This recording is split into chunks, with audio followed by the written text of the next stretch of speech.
Halo semua, salam sejahtera Malaysia. Kembali lagi bersama di dalam admin channel Pels Lifestyle. Terima kasih kerana terus setia dan bersama di dalam channel ini. Terima kasih kerana setia untuk menerima satu lagi isu yang panas, satu lagi berita yang hangat. Ini adalah berkaitan dengan spekulasi ataupun dakwaan bahawa terdapat salah satu kepimpinan tertinggi UMNO Barisan Nasional yang juga memegang jawatan menteri di dalam kabinet hari ini. Nama yang tidak asing di bawah beberapa kerajaan sebelum ini. Di bawah pentadbiran Muhyiddin Yassin pernah menjadi Menteri Kewangan.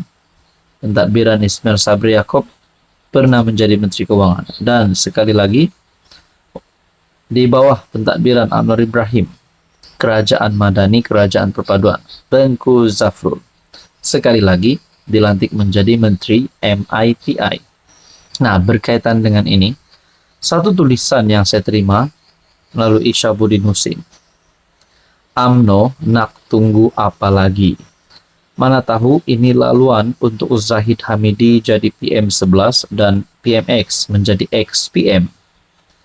Presiden PKR Anwar Ibrahim secara terbuka mengesahkan terdapat perbincangan awal berhubung penyertaan Zafrul ke dalam parti berkenaan. Sebagaimana diheboh-hebohkan 2-3 hari kebelakangan ini. PM berkata, PKR bersikap terbuka terhadap penyertaan mana-mana individu termasuk Tengku Zafrul ke dalam parti itu asalkan individu berkenaan boleh menyumbang kepada parti. Sekarang ada perbincangan awal dan sedang dalam perbincangan.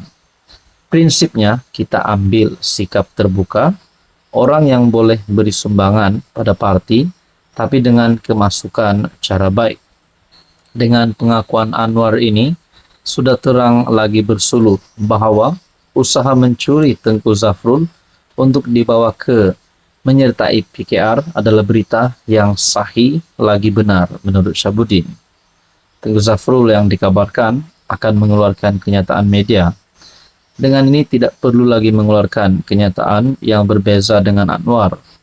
Elok beliau mengaku saja beliau ada rundingan sulit dengan PKR atau dalam erti kata lain, kesetiaannya kini bukan lagi bersama UMNO.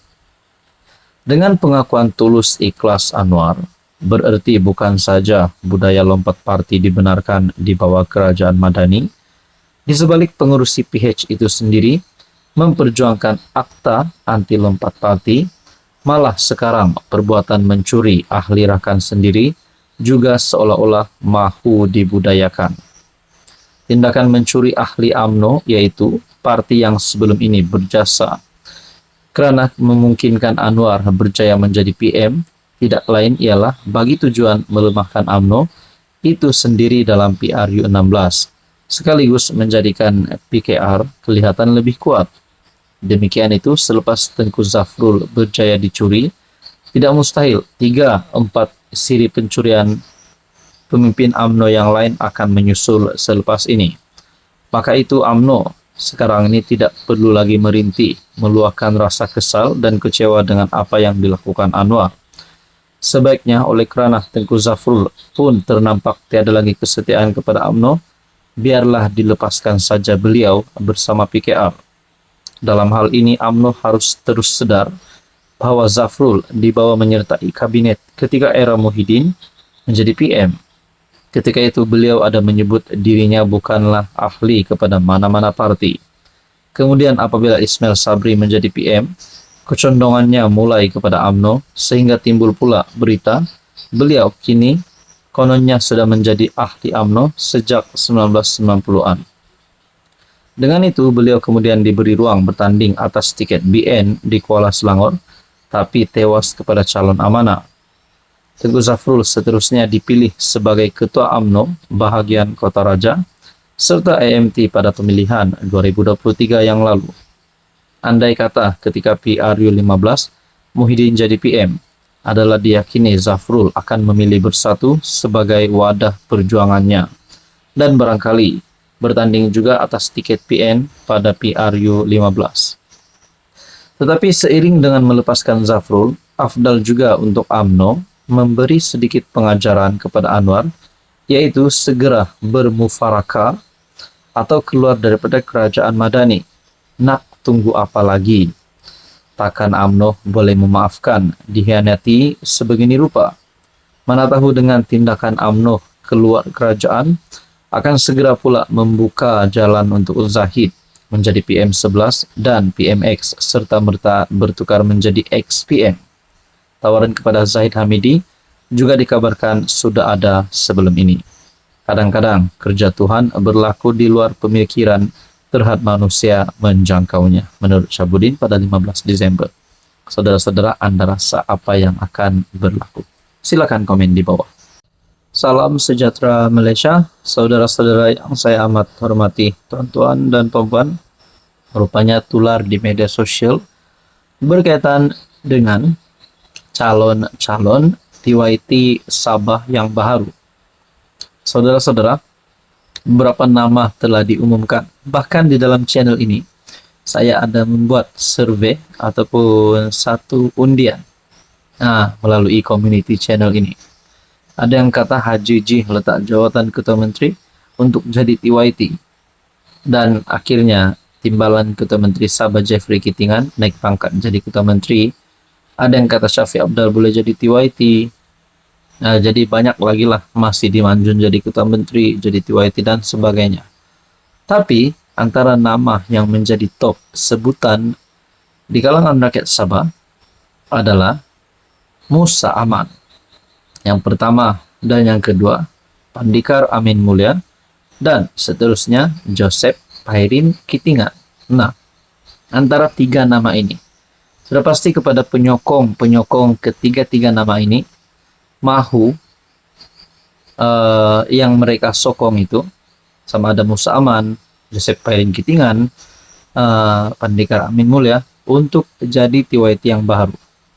Tapi ini satu berita yang saya lihat, saya terima daripada BH Online bertarik 13 Desember, Musa Aman bakal TYT Baharu Sabah. Jadi kalau Musa Aman jadi TYT Sabah yang baru, bila tarik angkat sumpahnya, rakyat Sabah mahu tahu. Dan begitu juga mana-mana calon TYT yang baru, bila tarik angkat sumpahnya. Saudara-saudara, nama bekas Ketua Menteri Sabah Tan Sri Musa Aman disebut-sebut sebagai bakal tuan yang terutama yang di Pertuan Negeri Sabah yang baru. Difahamkan nama bekas Adun Sungai Sibuga itu berada dalam senarai utama bagi menggantikan TYT sekarang, Tun Juhar.